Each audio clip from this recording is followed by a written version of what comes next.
Okay, today we're going to talk a little bit about ring stretching. The next time we'll talk about ring shrinking. This does both. Down here it does the shrinking. This right here does the stretching. A lot of times you'll see this where it comes straight up. Mine just happens to go this direction. This is an older model and really good one. I figure I've stretched over 5,000 rings with it at least, maybe more. So if you're going to stretch something, there's a little dial down here. I'll hold this up so you can see.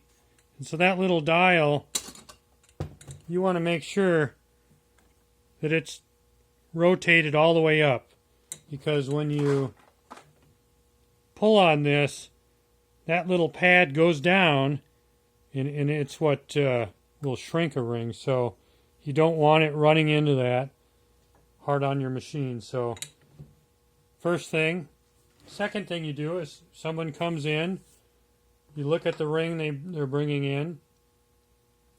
You want to try and determine, is it a die struck piece, fabricated piece, or a cast piece? It makes a difference. So die struck is going to be your typical new band somebody gets at the mall or you order, and it's the grain structure is very compact, and something like that can be stretched quite a bit. You would anneal it, and then you could stretch it, say 3/4 to even a size.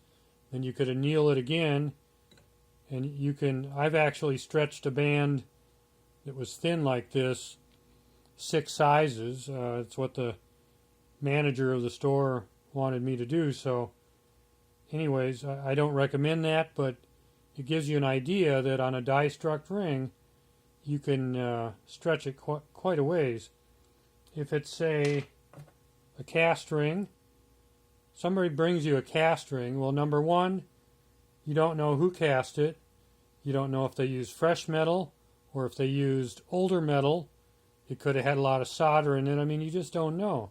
So even something that was made at a manufacturer that was cast, it's not as compact. And so when you go to stretch it, you run a great chance of the whole thing cracking. Even if you anneal it, you can. I've gotten up to maybe a size, but you really got to know who cast that ring. If I cast a ring, then I know what I used and how much I can get away with. If it's a fabricated ring, well, fabricated rings are going to be closer to die struck rings as far as how well they stretch. However, a lot of times fabricated rings have a seam, and if they do, and you go to stretch it, you're probably going to break that seam and you're going to have to fix it. And then you're going to end up having to put a piece in for free. So you want to talk to your client. You want to know where they got the band, how it was made. You get a lot of bands nowadays that are two-tone, and they can be stretched, but you got to really know what you're doing, because that seam, it had to be hooked together somehow. And however that was, it's going to stretch, and a lot of times it'll crack. So a lot of things to learn by experience when you're doing ring stretching. But so I would suggest, if you've never done it, you stick to just a basic band that is die struck. Now, things you want to avoid. You don't want to do something that's got, say, letters in it like this, because a piece that stretches will stretch at the narrowest points, and it'll also distort this. So this part's not going to stretch. All of this is, and you're going to have to replace the ring. So don't want to do that. Say it's a band like this. Well, the wave pattern is fine, same thickness, but it's got kind of an engraving in there. So as you continue to stretch it, it's going to distort and elongate that engraving. and that's going to be another problem for you. So that's something to consider. Something like this. Well, it's very heavy up here, but it's narrow down here.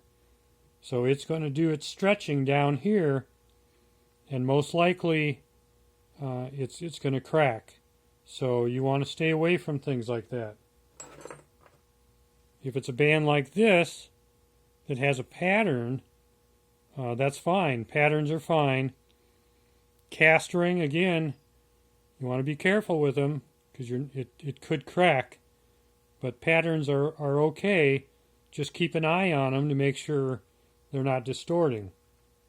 So what I would do is if a client came into me with a band, I would then take out my sizers, and if they brought in a wide band, I'd use the gents sizers. A narrow band, I'd use the ladies sizers. And so you'd size their finger, and then you want to make sure you have a mandrel, and you want a good mandrel that corresponds with this, because oftentimes these two don't match. So make sure ahead of time that they do match. Now, if you're only going up a half size, you can probably get away without annealing it. But anything over that, and really you can tell, when you put a band that's been, maybe it's already been stretched, you can tell when you grab this handle, you can tell that because if it's really stiff and it won't stretch, most likely someone's done it before. And that means that you need to anneal it. I'm sure most of you know how to anneal, so I'm not going to go through that. But you would anneal it, pickle it, and then you would check it on your mandrel, see what size it is. You would put it on here. Now, you want to make sure these are bolted down to something that's really solid. I don't have it bolted down. I always grab it here and I pull up here. Now, I also have this that I slide over just to give me more leverage. Now, you would want to pull that down, release it, slide that up, and then you turn it over. And you do the same thing on the other side. Stretch it, back off. Now you want to check your size. You want to check it on both sides, not just one, both sides. Just like that. Okay. So really, I think we've gone over about everything. You can buy, the older ones to me are better. They're just built better. The newer ones, I mean, a lot of people have no choice. They got to get a newer one. Doesn't matter if the thing is on top or if it's sticking out the side. They both work fine. This part here, these are called splines. This is a 4 spline. They make it in a 6. They make it in an 8. The more splines you have, the better the stretch, more even of a stretch on the band. I just happen to have 4, and that's what I've used. So that's a ring stretcher, and that's how it's done. If you have more questions, you can always talk to me about it. All right, thank you.